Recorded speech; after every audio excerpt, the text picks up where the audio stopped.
bit of caution here.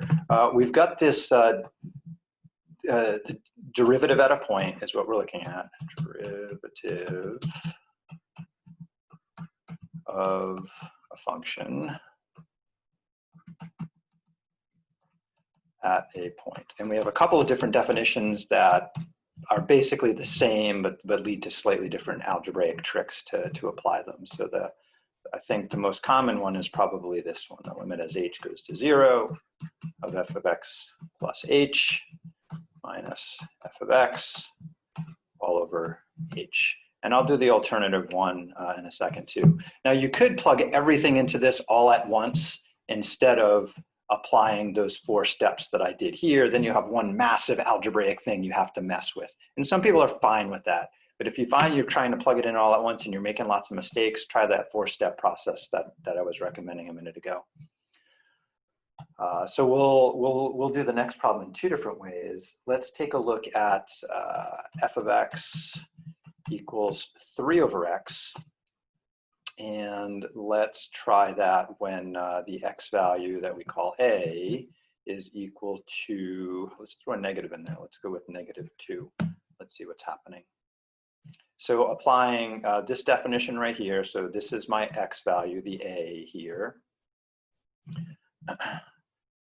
So again, there's 2 ways to do it. You could do it 1 step at a time, find the f of x plus h, then find f of x and take it away, or you could do it all at once. So if I write it down all at once, then this is the limit as h goes to 0. The f of x plus h is pretty straightforward here. That's just 3 over x plus h. And, oh, no, I lied. 2 plus h minus f of x at that point, -2. Thank you, Gary. So that would be 3 over -2. And then all that is divided by h. So you could write it down and try and do all that in one chunk, which is fine. So I'm going to give that a shot this time. So let's see, what can I do here? Well, I'm subtracting a negative number here, so I might as well deal with that. And then I have to find a common denominator. So -2 plus h, that's its own denominator. And then here I have 2. So it looks like the lowest common denominator here is going to be -2 plus h times 2. So this one right here, I have to multiply in that -2 plus h, top and bottom. And over here, I have to multiply it 2 in top and bottom. So I'm going to ignore the limit for a minute and just clean up this part. So that's going to give me, what, 6 plus 3 times -2, which is really a -6. And then 3 times h is just plus 3h. And that is a 6 right there. And all of that part is over the 2 times -2 plus h. And that is this numerator right here. I still have to divide all of that by h. So again, writing this all in one shot can get a bit messy and confusing. So sometimes that 4-step thing is easier. So this, what does this lead to? Well, 6 minus 6 goes away. So I have 3h over 2 times -2 plus h. And then dividing by h here is the same as multiplying by 1 over h, right? Division with fractions is multiplying by the reciprocal. And that's kind of cool because this h right here can divide out with that h right there. So these guys divide out to be 1. So this cleans up quite a bit to be what? 3 times 1 over 2 times -2 plus h. And we've cleaned it up sufficiently. I think we're ready to take the limit here. So let us, we're out of room on this page. So taking the limit as h goes to 0 of 3 over 2 times -2 plus h. And again, we're focusing on what is this h doing there? Well, the limit of the numerator is just 3. That's pretty straightforward, right? And then in the denominator here, that h is getting smaller and smaller and shrinking from existence. And if we let it go to 0, it looks like we have 2 times -2 or -4 in the bottom. So what we should expect to see when we look at this graph, that the slope at that instant when x is equal to -2, that slope should be about -3/4. And there's two ways to check it. We can look at a table of values to check that, or we can look at the graph. Or we could do it another way. Hey, let's do it another way for fun, and then we'll look at the graph. Alternate approach here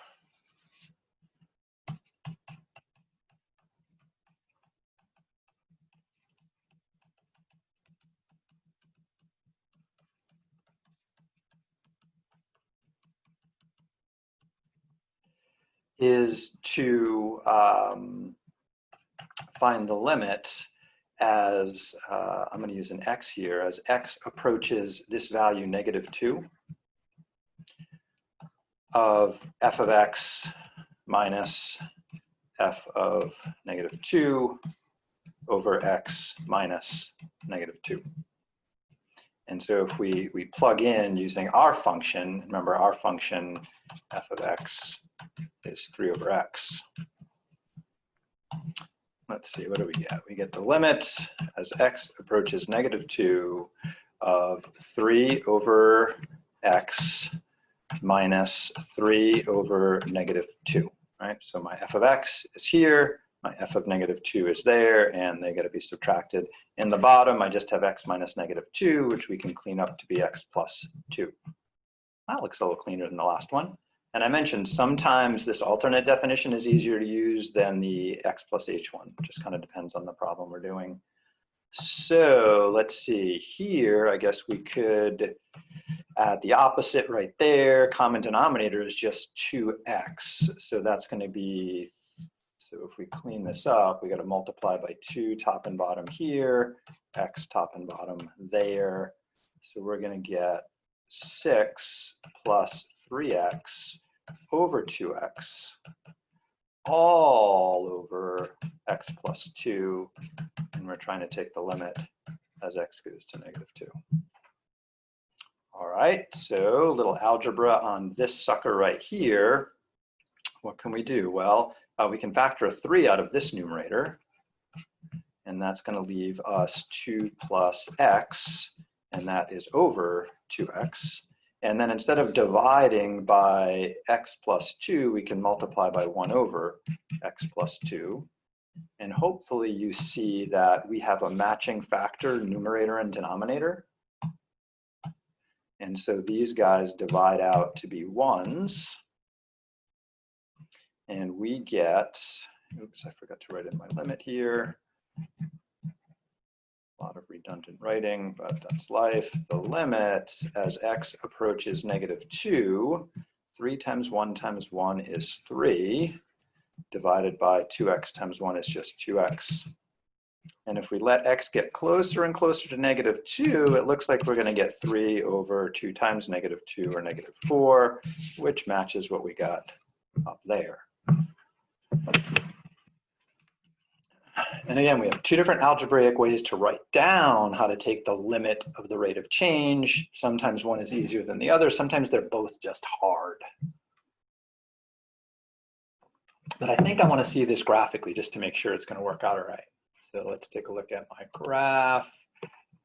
And I think I'll just try deleting this stuff here. Hope this screen is good enough. F of x equals 3 over x. We're concerned about the point 2 comma, no, -2 comma f of -2. And I never calculated that y value before. Oh yeah, I did. It was -3/2, right? Back here. Let's see where to go. Yeah, right here. That's where we calculated that. That's our f of x when x is -2.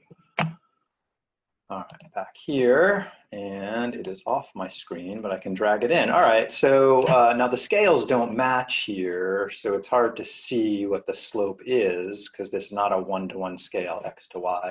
But I can make the graph by just typing in the point slope form. So y minus negative 1.5 would be y plus 1.5 equals the slope is negative 3 over 4 times x minus negative 2, which could be written as x plus 2.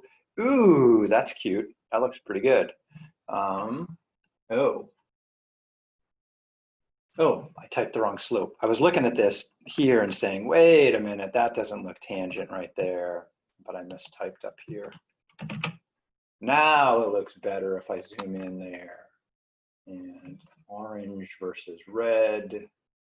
Hard to see. Can I change that color? Not easily.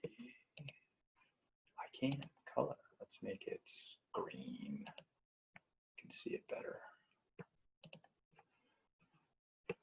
All right, we did a good job. All right, so we are out of time for fun with math today. Where are we? So last week we finished up chapter 2. Now I put the exam next, but that's kind of not accurate because we're going to cover sections 3.1 and 3.2. We've gone a good way through section 3.1 today. We're almost done. There are a couple more examples I want to do related to applications. In particular, I wanted to look at a change in profit and maybe do another table. But 3.1 and 3.2 are pretty darn similar. There's just a slight modification we're going to make to do 3.2, and hopefully that will come pretty easy. So schedule, if we look at this here, we're going to do a couple more problems from 3.1 tomorrow, and then tomorrow and the next day we'll finish up 3.2. Then we get a review day and an exam on a week from today. And I will post a sample exam tonight or tomorrow. Any questions before we part? Let's see.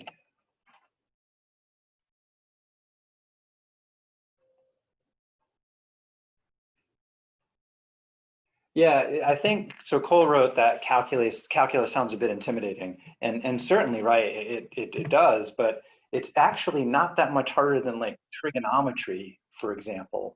That trigonometry was wicked hard when you started, but then all of a sudden you're messing with sines and cosines, and it's like, it's hard, but it's doable. And calculus is the same way. It's hard, but it's doable. You just got to jump in and do it. So thanks again for playing, y'all. Good to see you online. See you soon. Okay, bye-bye.